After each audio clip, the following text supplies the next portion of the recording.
Snowflake recently transitioned from Worksheets to Workspaces. Have you? If not, you should do so right now, and I'll tell you why.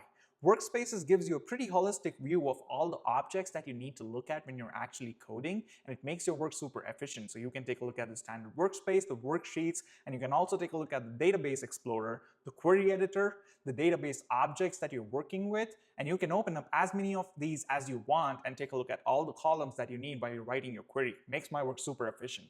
You can also take a look at the query history, and you can take a look at the results. But what's even cooler is that you can now open up a new worksheet and press Command I or Control I if you're on a PC to open up a Copilot that generates code for you on the fly. So I'm asking it right now to generate an email notification integration, and it's gonna do that for me just in a minute.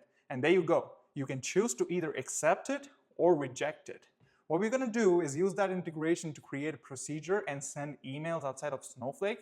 So I'm going to go one step ahead and ask it to generate the procedure for me, and it will be using this integration to use the Snowflake call system send email function, which you can use from within Snowflake to send emails to registered users of the Snowflake account that you're working in. In fact, you can also ask it to change the code from JavaScript to Python, and it should be able to do that perfectly fine. You can also ask it to edit the code that you've already written. So I'm going to ask it to apply this formula to generate a new field called order value on this query that I've already written.